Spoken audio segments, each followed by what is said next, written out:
So last semester, we spent a lot of time talking about the difference between means of different groups, right? We usually use a t-test. If we have two groups, we can use a t-test to compare the difference between means, to say being a member of this group results in a higher or lower mean of some variable than being a member of this other group. And t-test is how we do that between groups. If we have three or more groups, then we have to switch to ANOVA because a t-test is just between two groups. So ANOVA does the same sort of thing, tells us broadly, is there a difference among all of these groups? And then maybe we drill down, keeping in mind our family-wise error rate, we drill down to do a t-test among to find out where that difference actually is. Turns out that we can do the same thing with regression equations. So in regression, we can code our data in a certain way to indicate membership of a certain group to see if that group has a impact, a change in R squared on our outcome variable. Now, a long time ago, these were thought of as two separate things. That we typically, those who grew up in Fisher's world, so Fisher was the guy who came up with ANOVA, would say, oh, you have to do ANOVA. Pearson, on the other hand, correlation, right, would say, oh, it's all about regression. Turns out statistically they're exactly the same.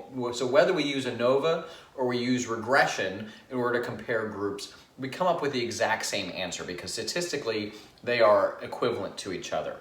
So across fields in IO psychology, we typically use regression. Occasionally you'll see ANOVA used, but I wouldn't say almost always, but typically you'll see regression. In other areas of psychology, developmental psychology, experimental psychology, you'll see ANOVA much more often. So ANOVA tends to be very experimentally based, and so experimental psychology is typically going to use ANOVA. In IO psychology, we typically use regression. But what we need to understand is that it doesn't really matter. We'll get to the same answer either way. That said, we need to talk about how to do it in regression. So what we're talking about here is membership in a group is a categorical variable, right? So remember, we have nominal variables, ordinal variables, interval, and ratio. So when we're talking about group membership, we're talking about a nominal variable, a categorical variable. And we need to be able to code the data. We need to assign some sort of number that signifies membership in a group. So we give it false or meaningless numbers in order to make that significance. How we code these doesn't really matter. It doesn't matter in terms of our statistics, but it does matter in terms of our interpretation of the data. So we do need to pay attention to that. So the first question is how many variables we need. And we always need G minus 1 variables, where G is the number of groups or groupings, right? And so we always want G minus 1 variables. So for instance, if we want to know if there's a difference in starting salary between men and women, right, that we have two groups there. We would say that factor, sex in this case, has two levels, men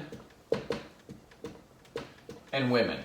So there's a number of groups, two, men and women, and so we need G minus 1 variables in order to understand that. G minus 1 categorical variables, categories, in order to use that in the regression equation. We're going to designate one of these variables as the reference group. This is the variable we don't include, right? So if we decide men is the reference group, then we would include membership in women as our group level variable. If we're interested in, if on the other hand we want to set women as the reference group, we would set men as our women would be the reference group and men would be our variable.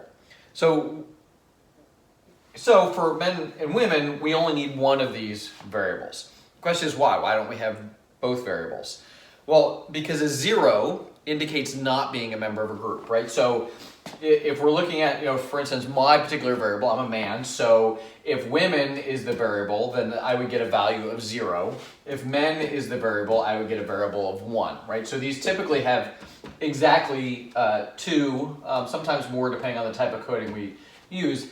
It gets set up this way. So because I would get each of these, right? So my value on men is 1, my value on women is 0. If I include both of these in the equation, well then I have too many variables because how I score on here is directly related to how I score here. We can always get to what the score is on the reference variable by all of the other variables included, right? So I wouldn't do, if I wanted to figure out, so here's the equation I'm trying to figure out.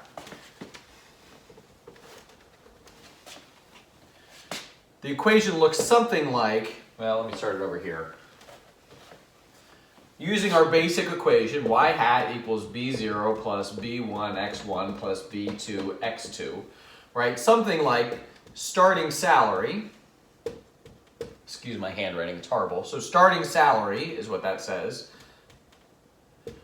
is equal to some intercept plus b1 times, in this case we'll use men, we'll call women the reference variable, and we'll use men in this case.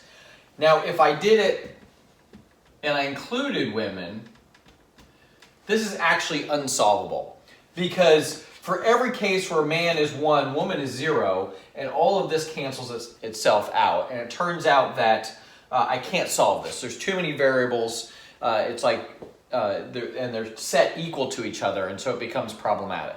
So I always want one less than the number of groups I have, right? So if it's men and women, there's 2 levels, then I just want the one group.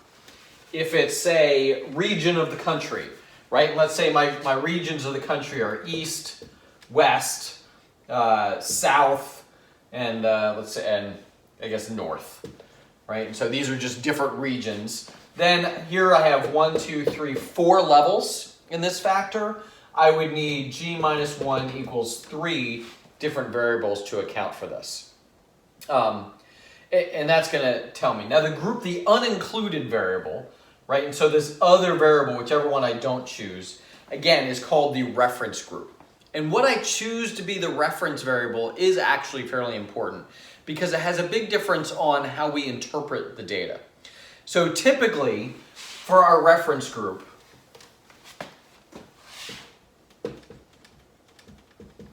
some rules of thumb there is 1, use the control group. If you're doing an experiment where you have a comparison group, use that control or comparison group as your reference group. Rule 2 is don't pick other. What do I mean by that? So oftentimes when we talk about these groups, we'll have maybe 3 levels, and the third level is the other group. And so, you know, if across my population, I might pick people who attended UMBC, and people who attended UMUC, and people who attended UMD College Park. And then there's like some group of people sporadically who went to some other school, and I went to maybe a bunch of other schools, but they don't make up a big enough part of my sample, and so I call this group other, right? And in that case, it's kind of this other group that's just a mixture of everybody else. I don't want to make that my reference group. That's always a bad idea. So you never want to do that. And then the third rule is don't pick the smallest n. Don't pick smallest n. So we're going to talk about how we interpret all of these variables and how we interpret our results, and hopefully it'll become more clear. Right now I'm just saying, as rules of thumb, don't pick the control group, or excuse me, do pick the control group, don't pick a treatment group. Don't pick any grouping that's just an other or throwaway category, and don't pick the group with the smallest n to be your reference group. Again, we're going to talk about how we do interpretations, and from that it'll become more obvious why we choose things in this way.